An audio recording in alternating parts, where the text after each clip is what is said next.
Frontline with Courtney Kenny, and I'm Tom Parisi, and today we got a great set of guests. It's another exciting episode of the Frontline podcast. I'm Tom Parisi with Courtney Kenny as always, and today we are joined by contractually obligated friends of the show, GM Adam Dennis of your North Bay Battalion and Assistant GM John Winstanley. We're happy to have you both here to talk about an exciting day. We had the first ever Ontario Draft Lottery go down not too long ago, and we are now picking 11th, hoping for number one, but hey, with the way the format is this year, this is not too bad. Adam, let's start with your take on yesterday. Yeah, I mean, there hasn't been many certainties for any of us in the last 14 months. So to know that we're picking 11th is definitely nice. It gives us as a staff a little bit of closure. We can dial in on the pool of players that we've already seen. And I think it's great. I think we made out okay. John, what do you think? It's exciting. I mean, the amount of work that's been put in this unique season by our group and our staff. Now that we have a number, we know when we're going to be picking. Now it's really about putting the extra effort in to dial in, who that player is going to be and how they best fit in our lineup and how they're going to be in our community. How tough is it? Most of the stuff you're going on is a year-old footage now because most of these kids didn't really get a chance to play this year. So how tough is that to kind of scout and predict where they're going to be? Every year has challenges for sure. But I think the one thing that we've kind of set our sights on is that everybody is in the same boat, right? We're all competing against each other. So it's who's going to compete the best. It's no different than every other year. Just the format's a little changed. So, having John on has definitely had a huge advantage for us. Just with his knowledge of the minor hockey climate and the pre-knowledge that he had coming into this year, not knowing that there was COVID. I think, Johnny probably would have had a pretty good background on a lot of the kids in the GTA and the like. So we've changed our approach a little bit. We've definitely done a lot more interviews than we would like. A lot of late nights on Zoom, but no, it is what it is, right? And we're not going to feel sorry for ourselves because everybody's in the same boat.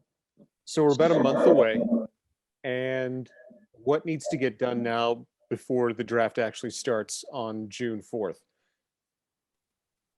Yeah, Johnny, you want this one? Yeah, so obviously, as Adam mentioned, we've done quite a few interviews right now. We're up around 60, 65. So we've got a plan to continue with that. We do about anywhere between 5 and 7 a week. From about 7 p.m. to 10 p.m., we're on a Zoom call with a player and his family. And we're putting a big premium right now on character. Our goal is to find as many players. Kind of a saying that we've been using is there's players that get dropped off at the rink and there's players who can't wait to get to the rink. And we're trying to find as many of those kids who can't wait to get to the rink to fit into our program. And that's kind of been our goal through this. The skills and what we've been able to watch live or on video, we know where these players stand. Obviously, there's been growth in height and weight that's hard to measure because we haven't been able to watch them as much as we want. But we're putting a big price on character, and I think that's what's going to go a long way to make sure that these kids come into our environment and add to it. You guys have, to put it lightly, a lot of picks in this upcoming draft. You got 20 over 15 rounds. I think the only round you don't have a pick in is the 5th. What's that kind of like? This is a question for both of you, but what's that kind of like to have a surplus of something like that, but you don't have many spots on the roster conceivably to fill out? Yeah, I mean, it's something that we talk about all the time, and it's our job to kind of project and predict and see where things are at. So certainly it's a lot more juggling when you have all these picks. Good problem to have. I know that a lot of the other teams in the league would like to have this problem, but it's for us to manage it. It's something that I think, if we had too few picks, we would have way fewer options. Having a lot of picks gives us a lot of options on the table, and we're looking at them all right now. So yeah, that's really the weeks leading up to the draft. That's kind of where our brains are going to be at, and just deciding how exactly we do it is going to be interesting to see. Here's a bit of a question that I don't think you'll be able to answer to me, but do you see yourself making 20 picks at the draft? Probably not. Fair enough. That's fair. John, I wanted to ask you, when you're doing these interviews with these kids and you're looking for that certain character, what questions are you asking? So a lot of it is geared first and foremost about our program and the changes. We want to shout from the rooftops about the exciting things going on with the North Bay Battalion. We highlight obviously our hockey operations staff and our coaching staff, and really the style that we want to play in our identity. And that's the first part about our program. The next is to make sure that people understand about the facility in the city. We don't want people having a perception they think, it's this small little tiny dressing room and there's 500 people at the game. We want to make sure they understand exactly what this environment is about and the exciting things happening. When we get into the questions with the players, a lot of it is, I want to know what they think of themselves as a player. Can they self-evaluate? I want to know what their teammates think of them. And it's telling, you get kids that come onto these interviews that are 15 years old that come across like they're 25 with a full university degree. And you get some other kids that are still working on, their identity and how to answer questions. And of course, you're going to get some with parents who want to answer the questions for them. So, but the questions, it's really about getting to know the kid, the family, and mainly, telling them about our program and the exciting things going on. I'll start with you, John, and Adam, if you want to hop in on this as well. How good does it feel to actually talk about something that's not just a canceled season at this point? Oh, it's very exciting. It's now knowing that the draft is set. We know when we're picking. We were able to last night. The draft lottery happened at 7:00. I think we got off of our Zoom call at about 11:30, where we talked potential everything underneath the sun. And that's the great environment that we have right now, and that's the exciting stuff that's ahead of us. Adam, same question. To build on that, it was needed. It was definitely needed. Like Johnny said, just to have that camaraderie again and talk about line combinations and talk about players and where they've come and who's had a great offseason and where we think this guy's going to be next year. It was needed for us. You felt human again. Has the league given any insight on what's going down with the import draft at all? I don't believe that there's been any announcements on that front, but we're planning as normal. I think it's just up to the league to release those details, though. So I haven't seen anything yet, but I would imagine probably soon. So realistically, in the program itself, you would have had one overager this year in Luke Moncada, and of course, there's a couple of guys who might not necessarily fit the mold next season or whichever.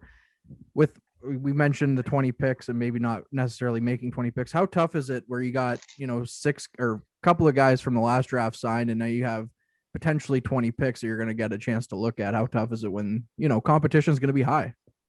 Yeah, it's tough, but again, I date back to some of the first years I was with the team, and we didn't have a lot of options, right? We had a couple names to pick from. So I like I said, good problems to have, I think is what we're looking at. And it's an interesting time. It's unprecedented. We're going to have players that have had basically a 14-month window, longer than that when camp comes around.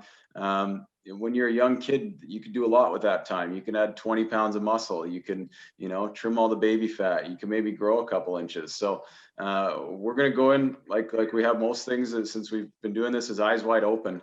We're going to take everything in. We're going to, and we're going to stay in touch with the kids over the summer too, making sure where they're at, just try and give ourselves a little bit of a cheat sheet. John, I wanted to back to something. What kind of questions are the kids, when you're doing these interviews, asking you guys? What are they most curious about? Well, early on, the number one question is, do you know when the draft is? Because we didn't have a date. So that was generally the number one question. Aside from that, they asked a lot of questions about billeting.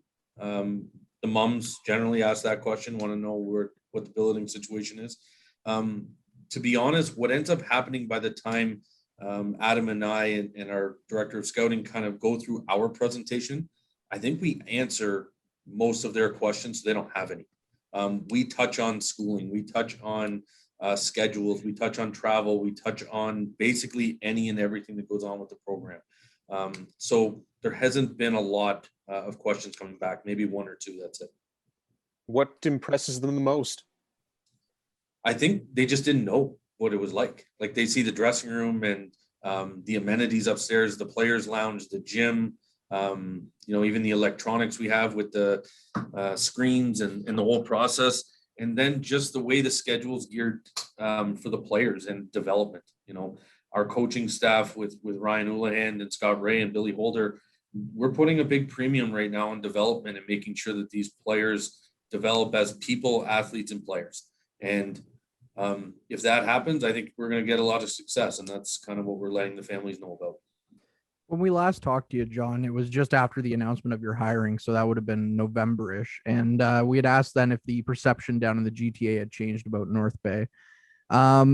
Do you find that perception's still changing, or if it's tougher to kind of sell it now that there hasn't been a full season? Well, I think from Adam and my perspective, we would have loved to have our lineup playing in front of the fans and people being able to see it, because that would have spoke for itself. I can tell you, and Adam can jump in here as well, our conversations on these Zoom calls with parents, with agents, with kids, we're not hearing any no's anymore. We're not hearing any. We're hearing the opposite. That's very good to hear. I'm very excited to hear that for sure. Yeah, I think it's something that we should all feel good about, because it's not North Bay. It's a city that I think people are excited to come up to, and especially when we can show it to them. We've got a pretty cool package that we're showing families and introducing them to our city. I think they're excited for the direction, and I think that's something that our fan base should wrap their heads around too, and get excited as well. Can't really look forward too much, especially with the draft on the horizon, but just because we touched on it a little bit, is there any, and of course we don't know what the world's going to look like in a couple of months, is there any hope to have a rookie camp sometime over the summer? There's definitely hope. Reality is the issue. We're still at the mercy of this pandemic, and obviously we'd love to do something, but the league has been very cautious, and the province has been even more cautious. So we'll continue to wait until we're allowed, but we hope for sure. Let's take a step back and look at some of the past draft picks we never did get to see. Over the summer the conversations you guys have had with them over the last year, has anybody stood out or impressed you on how much they've changed? Maybe physically or mentally? Well, I memean, for me, just I listened to all your podcasts, and to hear a guy like Dallin Wakely just speak, because it's a different process, right? But the more that we've gotten to know him, the incredible personality that he has, I really, we knew how good of a player he is. We're just really getting to know how good of a person he is. I know that Coach Houlihan's had a couple of these young guys on the calls, like Ty Nelson's appetite is we knew it was big. It's very big. He really wants to get out there and learn and get better. And Tanias Mathurin's the same. I think we definitely pick them as high character kids and individuals. And this is Owen Van Steensel and Dom DiVincentis as well. But they've been proving it every time that we've gotten to meet them and see them. And the other one that's been really cool is Matvey Petrov. He's actually been in contact with Coach Houlihan through Zoom on a regular basis. I know Uli's been going over some of his shifts into the MHL with him, and going over clips, and they've been getting a really good relationship started. So I think that's pretty exciting too. So you don't get that from all the kids, because it's a time change, and then they have to put in their hours to get on Zoom, and they got a lot of things going on. But he's shown a real willingness, and I think it's going to give him a real leg up when he does get on North American soil. Speaking of Dallin Wakely, I posted a Star Wars picture for May the 4th, and he immediately got on it, and he wants Tom and I to have a lightsaber battle when it's safe to do so. And no disrespect to Tanias, we do plan on having him on very, very soon as well. It's just, of course, the current situation. But then that's the thing when we talk to these kids, is that they're not kids. Their maturity level is beyond that. It blows my mind. Talking to Ty, talking to Dallin, talking to Owen and Dom. These aren't 15, 16-year-old kids when you talk to them. They know what they want, and they know how to do it. Yeah, and you can imagine how beneficial these meetings are for us too. We want personalities. We want people that can speak and that can that have character, that you can talk to. They are like adults, it's not your average teenager for sure. So how much more, I know you have your meetings and stuff, but without really getting a chance to meet them in person, how tough is it to judge that character just from seeing them on a Zoom meeting? Well, I mean, I think it's all about, like, we don't ask real pointed questions. I mean, we if there's something that we see in a game, yeah, we'll ask a question, see what they think about it. But it's really about having a conversation. You know, we try and keep it light. We try and let them get to know us too, because that's the important part. It's a two-way interview, really, it is. In this day and age, they need to be comfortable with us. So we make sure that we open ourselves up for a lot of questions. We try and answer as many of the normal ones that we would typically get for them. But we also try and make it as comfortable for them as possible, because you got to put yourself in their shoes, and maybe it's their firstborn, maybe it's their third. But regardless, you know, this will probably be the first time that their son will be going away for an extended period, and they need to be comfortable. It's their right as a family, as parents. So it's something that you know, it's a two-way interview. One of the last questions I have for the pair of you is watching that lottery last night, and of course not falling, but popping up at 11 and all that stuff. What was that? Was there any pins and needles, or how nervous were you guys sitting there watching the YouTube stream? Johnny, you go first. Oh yeah, we were all on a call as our staff, so we were kind of watching it. But there was a time delay between where I am in Toronto and the feed that was going to Adam in North Bay. So after the first one or two picks, I was kind of spoiling it for everybody. So I kept my reactions to myself. But I had my whole family, so I've got 3 kids and my wife upstairs. They were in their North Bay jerseys, and I could hear them cheering upstairs every time North Bay didn't pop up. So yeah, it brought a little bit of that competitiveness back that's been missing. I can guarantee that. Yeah, I would echo that. I wouldn't say not too much pressure on where we were picking, just because, you know, in this year especially, it's going to really depend on, you know, who you've seen, who you like. So, you know, 1 would have been great, but we're really happy with 11. But yeah, every card that went by that wasn't our name was certainly exciting. In the long run, though, would it have actually mattered where you guys picked? Would it have bothered you at all? Honestly, probably not. We've got a group of guys that we probably like in every single area. So, and then it does affect your draft moving forward as you go on, because with the snake draft, you do get different opportunities if you pick later. So there's a lot that goes to it. We'll end on this. Do you guys, without saying who, do you guys know who you want to pick? We've got a pretty good group. Yeah, I wouldn't say there's one player, because there's too many factors, but you know, we've got a pretty good group that I think we're looking at. Awesome. All right, thanks so much, guys. Our pleasure. Go ahead. All right, we're saying a huge thank you to John Winstanley, the assistant GM of your North Bay Battalion, and Adam Dennis, the GM of your very same North Bay Battalion. If they weren't the same, it'd be really awkward. I'm pretty sure some kind of tampering. So let's break this one down again. So they got 20 picks, Courtney, in the entire draft. One of their own draft picks in every round but the 5th. And that includes, and I'll do my best to break it down here, they own Sarnia's 2nd round pick, Oshawa's 3rd, 4th, and 6th round picks, the Rangers' 10th, and Kingston's 12th. That's a lot of picks to go by. And some people are like, oh, 10th and 12th rounders, what a waste. That's where you can find a Justin Brazeau. I was just going to say. So you never discount a draft pick, ever. No. But man, and we heard Adam talking about it. Like, do they anticipate using all 20? I don't see them using all 20. If I'm going to be, you know, my armchair GM here, there are teams who are probably foaming at the mouth for some extra draft picks. Niagara. This might be year 2. Here you go. Because maybe you did your homework and you know you can get player B much later on because no one else knows about him. Maybe that's what's going on here. So you trade that extra 2nd rounder for some game breaker. I don't know. Maybe we're allowed to speculate. Yeah, and you know what? When it comes to all that, I think you'll see it very much mirror the NHL, where you saw picks at the trade deadline at the NHL just thrown around. Oh, because nobody knows. It's such a, like, no disrespect to the players in this draft, but it's such a tougher way to figure out who to separate the tops from the bottoms of this draft, because you haven't really seen it. I mean, of course, Adam and John mentioned that they have much more resources at their disposal than we would. Like I couldn't name a Ty Nelson of this draft myself personally. Like That makes two of us. I'm a bit blind this year. yeah, exactly. It's a little tough.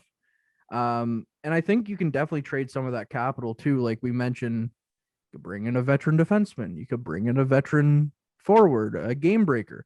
Adam Fantilli, who's not, maybe doesn't report to Saginaw, who knows, right? Like, just imagine it. I mean, you got Joe Verbetta kicks it out to the corner, Ty Nelson picks it up and big stretch pass to Adam Fantilli, who puts it in the back of Sudbury's net. Oh my goodness, we can dream, right? So sounds like an audition right there. Yeah, but sounds like a pretty good one. Like they said, it's just good to talk something tangible. It is. And it's not discounting the rest of our episodes where we're just shooting the breeze with some people, because hey, that was a lot. It's a lot of fun, and I love doing it. But man, is it's ever good to have an actual hockey topic and kind of break things down of who's doing what, who's doing where. Yeah, it feels right. It feels right. Yes, it's a lot better. It just feels like there's a light at the end of the tunnel now, kind of thing. Like it was so up in the air on if the OHL was going to play, and then obviously ultimately we found out they weren't. But nothing's going to stop the draft. The draft is going to go because it's going to be online like it always is, and split over 2 days. I think the 4th and the 5th of June. So it's going to happen regardless. And then, of course, we have the import draft shortly thereafter. If they do announce anything, it is typically in the summer anyways. I think last year it was around Canada Day. So yeah, like, and then hopefully if things are starting on time, it's not that far until September. I mean, I know people don't want to talk about fall right now and that winter's coming and all that stuff again. But after June, it's not that long until September. So no, it's not. And here's hoping, we can get back to as close to normal as we can. But a side note, I feel like the hockey gods made like North Bay fans pick one. You can either have Sudbury or London lose the draft. And it appears they spoke. I don't know, who'd you cheer louder for, when North Bay's pick got announced or when London was below theirs? I definitely hooted and hollered a little bit when London was popped up right away. And this isn't a slight to them. No, it's just. Did they put something out on Twitter too, saying, "Hey, it looks like I guess we're picking first"?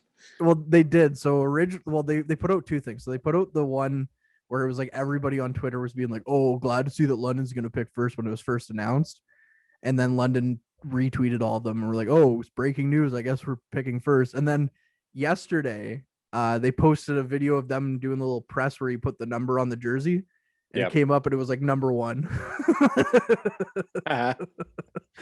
Hey, you know what? If you can poke fun at yourself, you're doing the right thing. Exactly, right? So it's so good.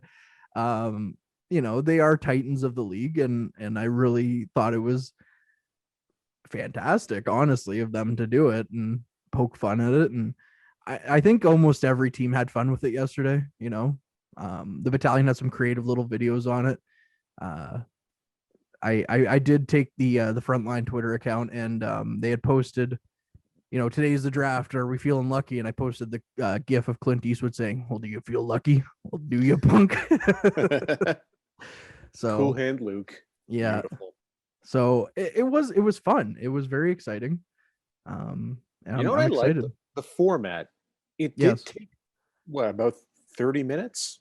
Yeah, it wasn't long, but it didn't feel like it took 30 minutes. And I loved how they explained. Like, I like what the league did, breaking it down. Like, here's the last time the Battalion picked at 11. Here's who they picked. Here's their past picks. Here's how some of the ones are doing it. I thought it was really cool the way they broke it down. It kept me interested because I've watched draft lotteries on, sports networks, and it's like a 2-hour event. And you're like, this is just not even the draft. This is to pick where you're going to pick. Just tell me. I remember the year that the Leafs won the lottery and got the Austin Matthews pick. Yes. And I was hyped for the draft lottery, but because of how long it was, I didn't watch a second of it. Okay, fun story. I wasn't even watching it. When I was working at a radio, I was still working in Timmins at the time. This was not long before I moved to North Bay. I'm not a big wrestling guy, but the radio station I used to work for got free tickets to a wrestling event. So a bunch of us went to that, and that's where I found out. Like they stopped the wrestling event. Like ring announcer came down, and it was at my old high school. Comes down and says, "The Leafs have won the draft lottery," and everybody cheered more than they were actually cheering for the wrestling. We're like, well, that tells me all I need to know. I remember when they won the draft lottery because I went on Facebook and I was like, well, it's good to see that the Leafs won at something or something. But anyways, and hey, it's worked out pretty okay to this point with Austin Matthews. Just maybe if we could get a ring or two, I'd be okay with that. But yeah, so that was the thing. As I remember sitting there being like, well, I'm invested in the Battalion. I really want to see where the Battalion draft, but I hope it's not going to be that long because I just can't sit here and watch this for 3 hours. I did it while making supper. It was great. There you go. Like it was done before I was done. Perfect. Well, that was, yeah, and like we said, it was just amazing how quick it was. Yeah, the format I thought was great, and if they have to do something like that again, that's probably the way they should go. I see. Hey, why fix what isn't broken? I'm sure some people didn't like it, but man, it felt good to just watch something tangibly hockey again for a change. Yeah, especially junior hockey. Yeah, I'm glad they did something and worked it out that way. And I hope, and I don't hope, I know the Battalion did their homework. And when we talk to them again, probably following the draft, we're going to have all kinds of questions and they're going to have all kinds of great answers of behind the scenes stuff, which is kind of what we're after. Yeah, no. And I'm very interested to talk to Charles Abbott, the director of scouting, and get his spin on it as well. I mean, 20 picks. You're bound to hit on a couple of those, unless you're the Edmonton Oilers, and unless yes, but the difference is the Battalion are drafting 11th, not first. This is accurate. For fun, our faithful listeners, if you want to check out pure terribleness, check out the Oilers draft picks on Hockey DB after Gretzky, Messier, and all that, and Coffee and whatnot. Check it out after that till you get to Taylor Hall. It's pretty crappy. Well, and even after Taylor Hall, because Yakupov's in there. Yeah, that's Griffin. True. Griffin Reinhardt's in there. No, he isn't. They traded the pick that became Matt Barzal for Griffin Reinhardt. Yeah, that's what happened there. Who still was not good? I want to say Griffin Reinhardt was drafted before Morgan Rielly. So he was. Yeah, 4th, and then Rielly went 5th. So that is correct. Maybe our next one we should do draft trivia or something like that. Who can stump who? Yeah, who's had the most first overall picks? I don't even know. Probably Edmonton. I don't know. Probably. Certainly not the Leafs because they made a big to do about when they got Matthews. Oh, the last first overall pick was Wendell Clark. So, and what a pick it was. Yeah, Wendell Clark worked out pretty good. What do you say we call it a day and we'll reconvene? Sounds good to me. Awesome. We've got our marching orders. All right. This is the Frontline podcast. I'm Tom Parisi. Is Courtney Kenny. Our fantastic producer is Bren. It's Ben Sargent. He knows his name. And you do too by now, hopefully. And we have to say thank you again to our guests, John Winstanley, Adam Dennis, for coming on. They're always welcome back, of course.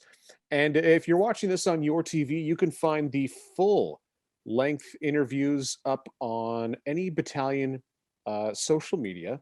You can find us there. We've got Twitter. We've got Facebook. You can also find the full episodes on Google Podcasts, Spotify, and Apple TV, and weekdays on your TV. All right. This was a lot of fun. We got to do it again sometime.